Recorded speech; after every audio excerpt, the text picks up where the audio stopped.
So welcome to Jumbo IS and welcome to our lecture series called Daily News in Shorts. In this lecture series, we cover a particular day's current affairs in a short span of time within 30 minutes. The idea is very simple. We don't want you to spend your entire day just reading the newspaper. Therefore, we will quickly within 30 minutes, finish a particular day's important current affairs. Now, just spending your time watching this lecture would be job half done, because just after these 30 minutes, you need to revise this lecture as well. Why, you ask?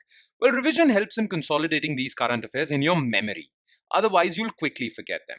Now, you can revise these current affairs from the notes provided along with this lecture, and these notes shall be shared on our Telegram platform. The link to our Telegram channel is provided in the comment section below this video. You just have to click on that link. And from there, you can download the notes for this lecture and do the necessary revision. Okay? So yes, enough of the introduction. Let's straight away jump into the lecture. But first, let's take a look at the list of topics that we are going to cover today. So we are going to cover 5 topics, and these were the 5 topics that were important from the perspective of civil services examination. Number 1 topic is Northeast India to be the next saffron hub. Currently, saffron is grown properly in Jammu and Kashmir, but India wants to expand saffron cultivation in other parts of our country also. So we are cultivating northeast for this. Okay, so we'll talk about this. Then a technical organization called NECTAR. It is a research institute through which technology can help Northeast region's development. So NECTAR Institute is going to lead Agri-Tech revolution in India. And this was announced by Union government while inaugurating the headquarters and permanent headquarters of NECTAR in Shillong, Meghalaya. So we'll talk about this. Then recently, a very premier celebrity died in USA because she was infected from Hantavirus infection. So what is Hantavirus? We'll talk about this. Then we'll talk about Southeast Asia Surveillance Network. Now, this surveillance network is with respect to disease surveillance. Okay, India proposed this surveillance network so that different countries in the Southeast Asia region can cooperate with respect to disease surveillance. Because disease surveillance is very important. We would detect COVID-19 like infections or infections that can become an epidemic or a pandemic way early so that we can stop it. So we require this surveillance network. So this was in the news. And in the end, we'll talk about issues faced by ASHA workers. Recently, ASHA workers from the state of Kerala are organizing massive protests. Now, these ASHA workers are suffering from various disabilities, not physical disabilities, but economic disabilities, right? So we'll talk about these issues. We'll also talk about ASHA workers and what are the issues faced by them. Okay, so these are the 5 topics that we'll focus our attention on. Let's start discussing them one by one. Okay, let's start with topic number 1, which is Northeast to be next saffron hub. So Union government said that Mission Saffron initiative will make Northeast India the next saffron hub after Jammu and Kashmir's Pampore district. Okay. Now, way back, Government of India launched Mission Saffron initiative. Under this mission, India would want other areas of our country, apart from Jammu and Kashmir, to become saffron hubs or saffron cultivating hubs. Currently, saffron is cultivated properly in Jammu and Kashmir, but India wants to expand its cultivation, and for that we launched Mission Saffron initiative. And under Mission Saffron initiative, we found Northeast India to be the most eligible candidate for saffron cultivation. Okay, so Mission Saffron initiative, which was launched in 2021, has expanded saffron cultivation across Sikkim, Arunachal and Meghalaya, and it is going to further expand to Nagaland and Manipur also. So the goal of government is to expand saffron cultivation because saffron is sold for very high rates. It's quite an expensive agricultural commodity, and this would really help farmers who grow saffron. So government wants to use this to develop Northeastern region or people of Northeastern region. Okay, government wants Northeast to be the next saffron hub. Now, about Mission Saffron initiative. Okay, so the main aim is to boost saffron production in India, and they have chosen Northeastern region for that. Okay, so increasing saffron cultivation to improve local agriculture, then enhance farmers' income. You see, farmers are generally involved in growing traditional crops, but government wants them to diversify their cultivation so that they can take advantage of variety of agricultural commodities and sell them for very high rates. Saffron is sold for very high rates. It's very expensive. Okay, so this thing can be used by farmers to earn a good income. So diversifying crops to increase farmers' earnings, this is aim number two. And government is going to support these farmers through technological innovations. Okay, so promote agri-tech solutions for growing saffron so that more and more saffron is cultivated in northeastern region and more farmers take advantage of this. Okay, so this is Mission Saffron Initiative and these are its objectives. Clear? Now the thing is that all of this was announced by Ministry of Science and Technology while inaugurating or laying the foundation stone for NECTAR. Okay, Northeastern Center for Technological Innovation and Research. Okay, so NECTAR is an institute, research institute, basically, which is solely focused on using technology to boost development in Northeast region. Okay, so its foundation stone was laid in Shillong, Meghalaya, and while laying the foundation stone, these things were announced. Mission Saffron was basically reiterated. Okay, so the next topic of discussion would be NECTAR. So let's talk about NECTAR. Minister for Science and Technology announced that NECTAR is going to lead the next agricultural technological revolution. Okay. Now NECTAR stands for Northeast Center for Technology Application and Research. So Union government has recently laid foundation stone for the new permanent campus of NECTAR in Shillong, Meghalaya. Okay. Shillong, Meghalaya is also the headquarters for NECTAR. Now NECTAR is actively working to resolve last mile challenges in technology application and diffusion. So look, what is NECTAR going to do? The thing is that technologies are developed in labs, okay? But it is a very difficult task to take these technologies from labs to grassroots, right? Now, to take these technologies from labs to grassroots, you have to develop technological applications that have use at ground level. So NECTAR is precisely going to do that. Okay, so if you take a look at NECTAR's mission and structure, so what are the objectives of NECTAR? Tech interventions for socio-economic development of Northeast. So all types of technological innovations, agricultural tech, industrial tech, infrastructure tech, all of that would be used, applied on Northeast so that Northeast develops. Bridge the gap between research institutions and grassroots, like I mentioned before. Fostering self-reliance and innovation in Northeast and sustainable agriculture. So remember, NECTAR's mission is not just restricted to agriculture, but it is going to focus a lot on agriculture. Definitely, NECTAR is going to focus on a lot of other things, but agriculture is its main focus area. Okay. Now, this entire organization, NECTAR, is basically an autonomous body under Department of Science and Technology, DST. Okay. And it was established in 2014 and its headquarters are in Shillong, Meghalaya. Clear? All right. Now, this is NECTAR's mission and structure. Now, what have been NECTAR's initiatives? What has NECTAR done so far? Since 4 years of its existence, it was established in 2000, not 4 years, more than 10 years of its existence. It was established in 2014. What sort of initiatives has NECTAR taken? So like I mentioned in the first topic, NECTAR is basically working a lot as far as saffron cultivation is concerned, as far as implementation of Mission Saffron is concerned in Northeast. So promotion of saffron farming similar to lavender in Jammu and Kashmir. Then NECTAR is also providing technological solutions to northeastern farmers so that they grow high value crops. Like I told you, saffron is a high value crop. It earns a lot of income to farmers. Similarly, there are many other high value crops that can be sold for high prices, like honey production, bamboo production. So all these things are also being invested into. Okay. Then, as you know, that government had launched Swamitva initiative. Under this Swamitva initiative, proper land surveys using drone technologies, using satellite imagery, land surveys would be done in rural areas and rural people would be given property cards based on those land surveys. So these land surveys under Swamitva initiative using drone technology are being done by NECTAR. Then NECTAR is also providing technological solutions to boosting connectivity to Northeast.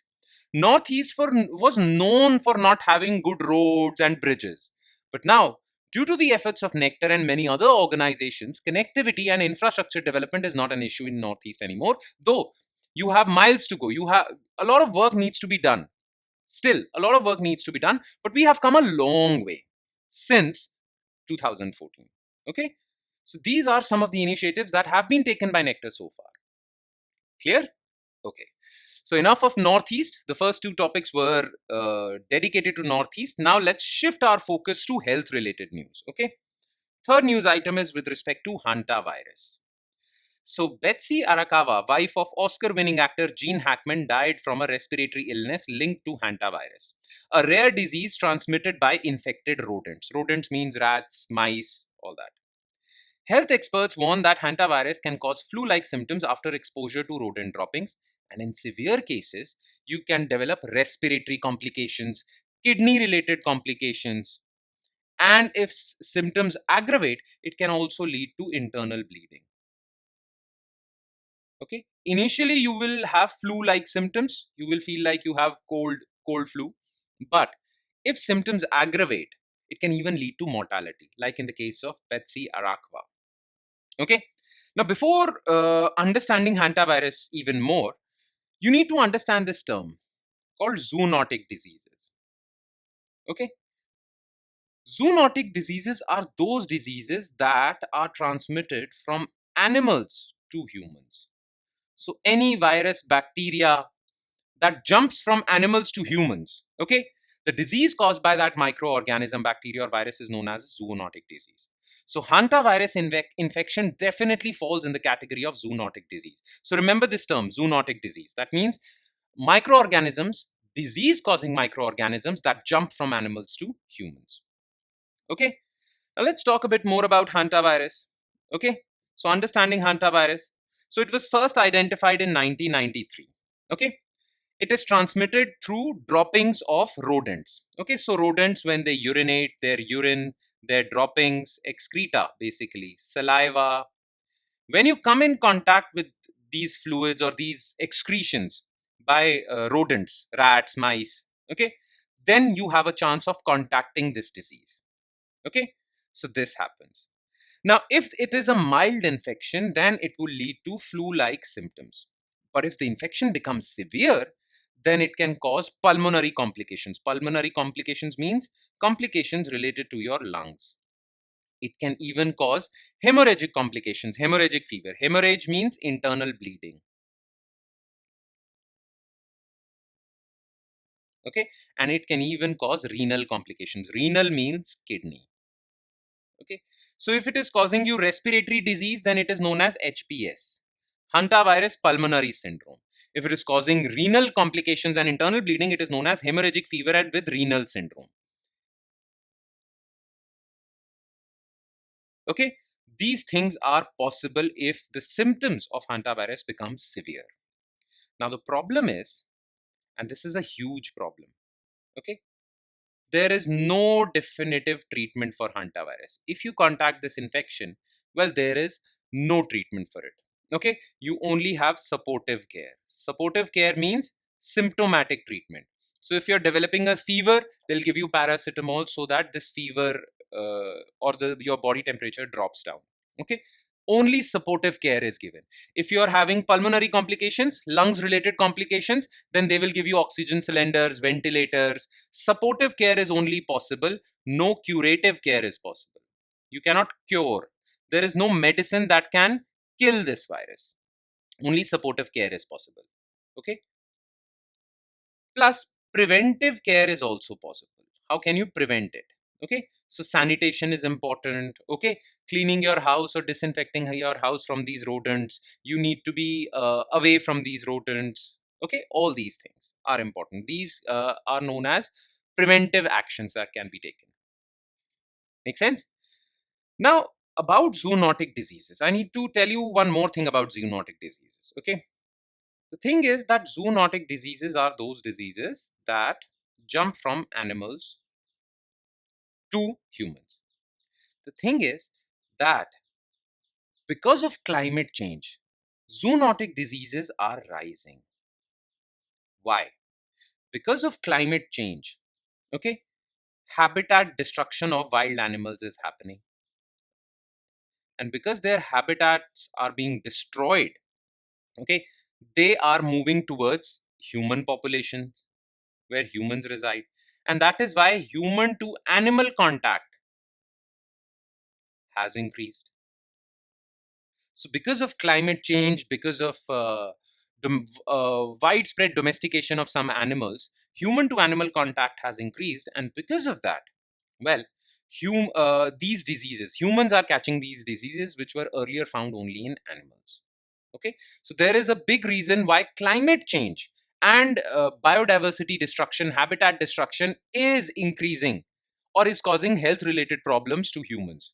So we need to protect the environment for this reason also, because destruction of environment has a lot of bearing on human health. Because if you're destroying the environment, more and more zoonotic diseases are coming up. Hantavirus is just one of them. By the way, hantavirus is transmitted only from animals to humans. Human to human transmission has not been proven yet. Okay, so human to human transmission has not yet been proven. Clear? All right. Now, another health related news is this fourth topic called Southeast Asia Surveillance Network. So, India has proposed the creation of Southeast Asia Network for transboundary collaborative surveillance, which will help enhance multi-source surveillance to strengthen the response to health emergencies in the region. Clear? Now, the thing is, diseases have now become cross-border. We all know what COVID-19 did. Okay, because the world is more connected today, diseases are not confined to one particular country, they can cross borders, right?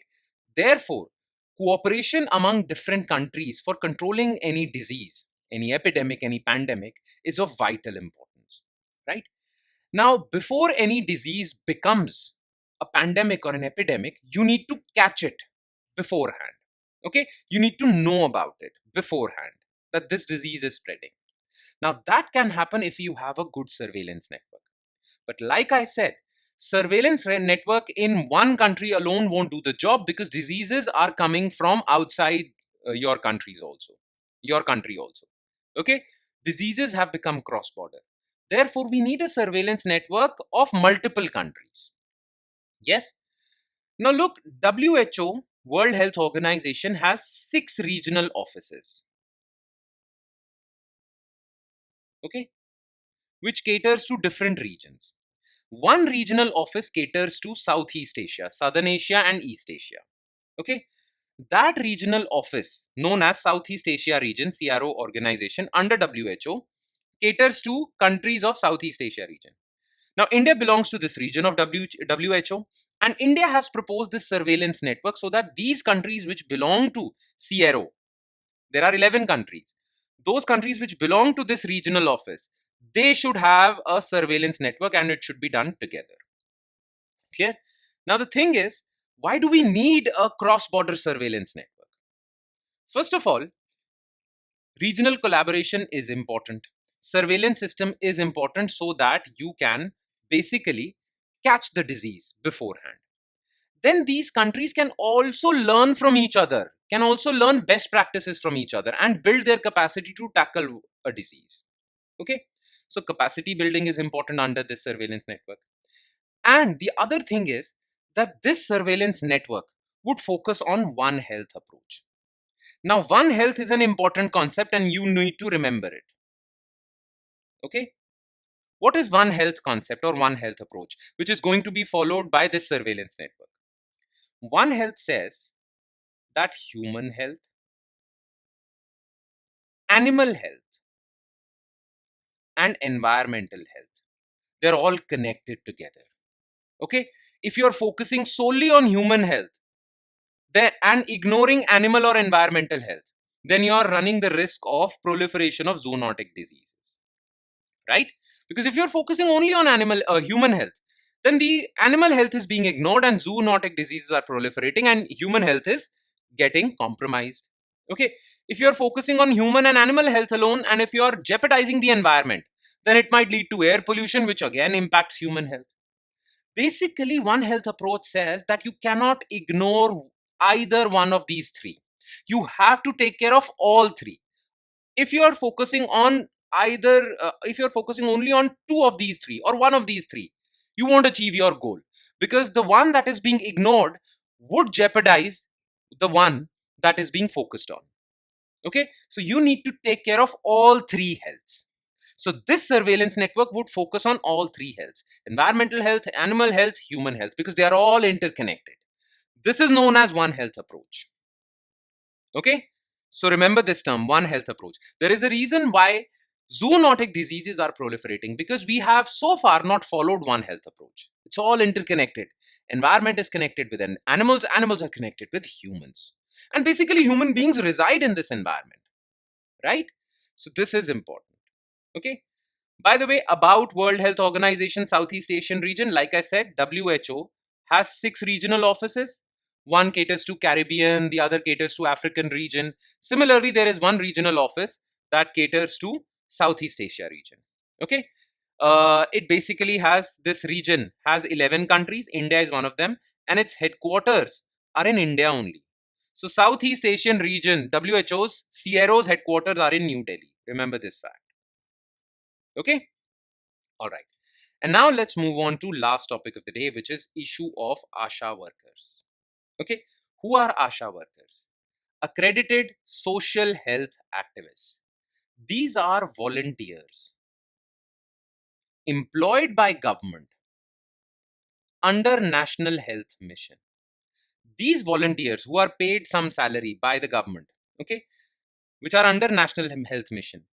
These ASHA workers are the ground workers of government's public health initiatives. So whenever government launches a vaccine drive, sanitation drive, or any other drive which caters to human health, right? These drives or these initiatives are implemented by ASHA workers on the ground. Clear? Now the thing is that ASHA workers of the state of Kerala are protesting. The reason for their protest is that they are not getting fair wages, minimum wages. They are not getting proper working conditions. They don't have access to any pension, health, insurance, anything. Social security, basically. And the reason for that is these workers are not considered workers by India's legal framework. They are considered volunteers for which they are paid. They are not considered employees or workers, and because they are not considered workers, they do not get the protection of many labor laws in our country. There is a law in our country called Minimum Wages Act, which says that you have to pay this much minimum wage to workers. But since these people are not categorized as workers, they don't get access to minimum wage. Similarly, they don't have good working conditions, because laws enacted related to good working conditions for workers are not applied to them or applicable to them, because they are not considered workers only. So ASHA workers of Kerala are protesting. They're saying, first of all, we have the right to be categorized as workers. So we should be recognized as workers. And once you recognize us as workers, then we'll get all the benefits that are available to workers in India due to various laws enacted by Parliament. We will get those benefits. Okay. So their fight is for recognition as workers. Now the thing is that ASHA workers are basically, ASHA workers belong to a particular category of workers who are not recognized by government as workers. These workers are known as scheme workers. Scheme workers are those workers who are basically hired by government as volunteers for implementing some schemes. So when it comes to implementation of National Health Mission, you have uh, ASHA workers. Okay, ASHA workers are scheme workers for this scheme. Then there is integrated child development services. Okay, these integrated child development services, these are provided for maternal health. Okay, pregnant mothers or mothers who have just delivered a baby, and children. So for that there is ICDS. Now the ground workers for ICDS are known as Anganwadi workers. Okay, they also belong to this category of scheme workers. So government has many schemes, and for those implementing those schemes, government hires some volunteers, ground workers. Now these are scheme workers, but in India they are not recognized as workers, and because they are not recognized as workers, well, they don't receive all the labor protections that are available to other workers. Clear? So this is the issue. All right. Now, challenges faced by ASHA workers: low and irregular payments. ASHA workers receive variable monthly payments based on their service with fixed honorarium. They get a fixed component salary, and then they are paid based on the tasks they have completed. So, low and irregular payments. Sometimes these payments are made by state governments, and state governments are not that regular with these payments. There is no fixed salary, there is no job security, there are no social security benefits like pension, provident fund, health insurance, right? Accidental insurance. So these are the challenges they are facing, and they are demanding rectification of these challenges. Clear? Now, in your notes, I have also mentioned other scheme workers. Okay. So there are ASHA workers, accredited social health activists. Then there are Anganwadi workers who are there to implement government schemes for maternal and child health. Okay. Then there are auxiliary nurse midwives.